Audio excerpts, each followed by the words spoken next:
Seja bem-vindo para mais um encontro com a palavra. Esse estudo empolgante da Bíblia já nos fez chegar aos profetas do Velho Testamento. No programa de hoje estudaremos Jonas, um dos chamados profetas menores. Provavelmente Jonas é o profeta menor mais conhecido. Ouça como se inicia sua profecia.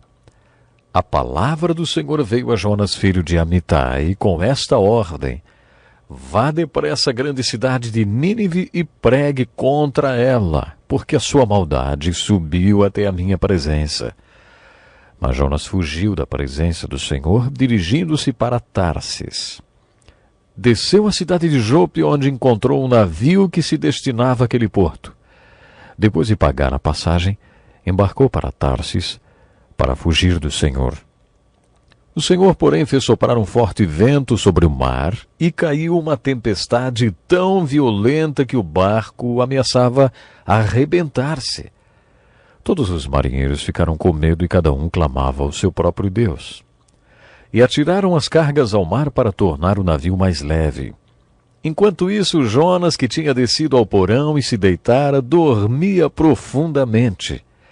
O capitão dirigiu-se a ele e disse: como você pode ficar aí dormindo? Levante-se e clame ao seu Deus. Talvez ele tenha piedade de nós e não morramos. Então os marinheiros combinaram entre si: vamos lançar sortes para descobrir quem é o responsável por esta desgraça que se abateu sobre nós. Lançaram sortes e a sorte caiu sobre Jonas. Por isso lhe perguntaram: diga-nos quem é o responsável por essa calamidade. Qual é a sua profissão? De onde você vem? Qual é a sua terra? A que povo você pertence, hein? Ele respondeu: eu sou hebreu, adorador do Senhor, o Deus dos céus, que fez o mar e a terra. Então os homens ficaram apavorados e perguntaram: o que foi que você fez? Pois sabiam que Jonas estava fugindo do Senhor, porque ele já lhes tinha dito. Visto que o mar estava cada vez mais agitado, eles lhe perguntaram: o que devemos fazer com você para que o mar se acalme? Respondeu ele: peguem-me e joguem-me ao mar, e ele se acalmará. Pois eu sei que é por minha causa que esta violenta tempestade caiu sobre vocês. Ao invés disso, os homens se esforçaram ao máximo para remar de volta à terra, mas não conseguiram, porque o mar tinha ficado ainda mais violento. Eles clamaram ao Senhor: Senhor, nós suplicamos, não nos deixes morrer por tirarmos a vida deste homem. Não caia sobre nós a culpa de matar um inocente, porque tu, ó Senhor, fizeste o que desejavas. Em seguida pegaram Jonas e o lançaram ao mar enfurecido, e este se aquietou. Ao verem isso, os homens adoraram o Senhor com temor, oferecendo-lhe sacrifício e fazendo-lhe votos. O Senhor fez com que um grande peixe engolisse Jonas, e ele ficou dentro do peixe 3 dias e 3 noites. Sempre que mencionamos o nome de Jonas, imediatamente surge a questão sobre ele ter sido realmente engolido por uma baleia. Será que literalmente ele foi engolido por uma baleia? Será que sua história se resume nisso? Geralmente as discussões acontecem entre alguém que é muito conservador e que acredita que Jonas tenha sido literalmente engolido por um peixe. Alguns até dizem: olha, eu acredito que Deus pode salvar um pecador como eu, então eu também acredito quando a Bíblia diz que Jonas foi engolido por uma baleia. Com toda certeza, nossa salvação é um milagre maior do que o milagre descrito no livro de Jonas. Mas, por enquanto, eu gostaria que esse assunto sobre se uma baleia engoliu ou não Jonas ficasse um pouco de lado. Vamos retomar esse assunto mais tarde. Nesse estudo dos livros da Bíblia, tenho dito repetidas vezes que devemos estudá-los nos perguntando: que verdade esse livro tem para me ensinar? Qual é a aplicação para a minha vida? Por que os homens santos de Deus decidiram que esse livro deveria estar na Bíblia? O que esse livro tem para mim? Todos os livros da Bíblia têm muito a nos dizer. O que Deus tem a dizer para nós através do livro de Jonas não tem muito a ver com pessoas sendo engolidas por baleias. Veremos isso quando descobrirmos qual é a aplicação que Deus tem para nossas vidas através desse livro. No Evangelho de João, capítulo 17, Jesus Cristo nos ensinou o tipo de leitura que devemos fazer dos livros da Bíblia. No versículo 17 desse capítulo, Jesus disse assim: "A tua palavra é a verdade." Deixemos que essa verdade entre em nossas mentes e em nossos corações. A palavra de Deus é verdade.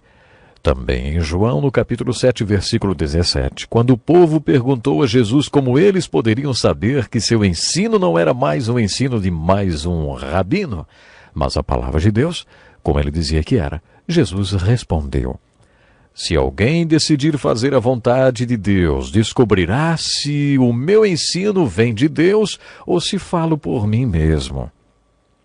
Quando comparamos esses dois textos, João 17:7 e João 7:17, descobrimos o seguinte tipo de abordagem da Bíblia: estude a palavra de Deus, buscando a verdade, e decida em seu coração que quando Deus mostrar a verdade, você vai obedecê-lo.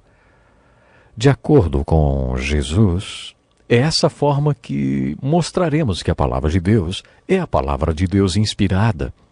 Você não precisa ir para um seminário e estudar culturas, arqueologia. Não, eu acho que estudar é muito importante. No entanto, não é nenhum estudo que mostra que a Bíblia é a palavra de Deus. Jesus foi muito prático quando disse: "Se você quer provar que meu ensino é a palavra de Deus, achegue-se então buscando a verdade. Tome a decisão em seu coração de, quando Deus mostrar a verdade, obedecê-lo e, enfim, aplicar na sua vida esta verdade."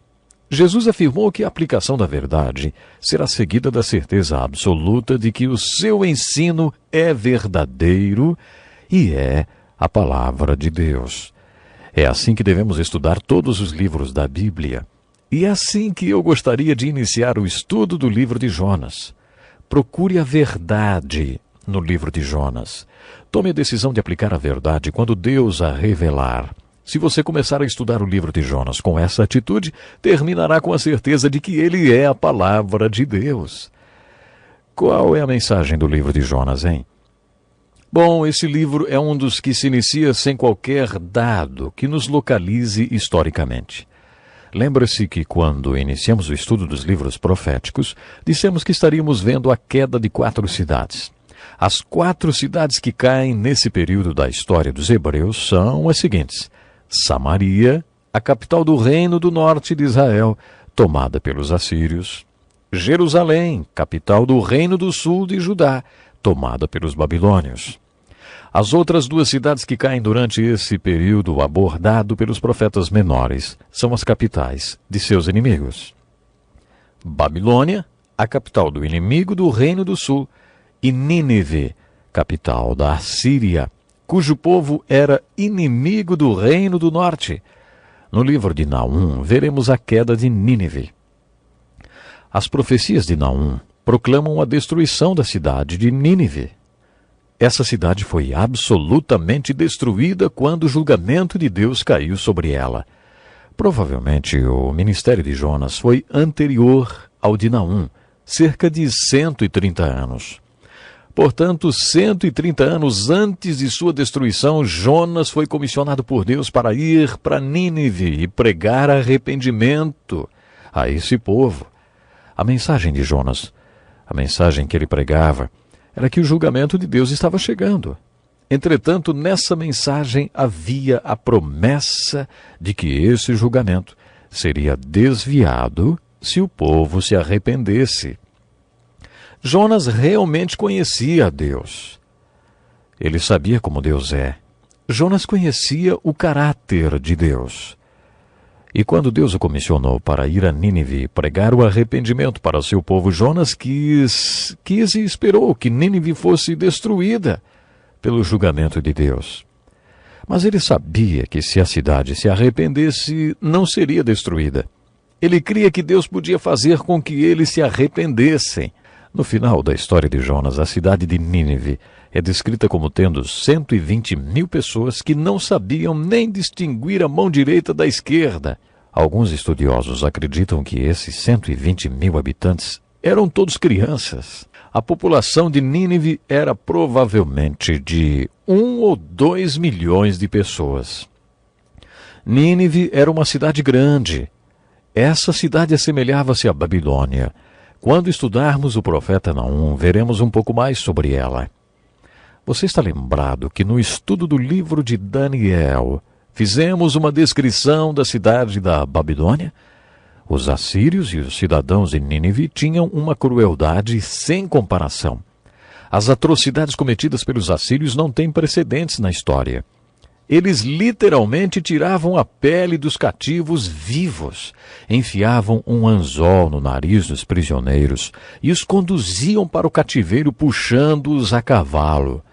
Quando conquistavam uma cidade, massacravam metade de sua população e empilhavam suas cabeças nos portões da cidade para criar terror nos cativos. Eles eram tremendamente cruéis.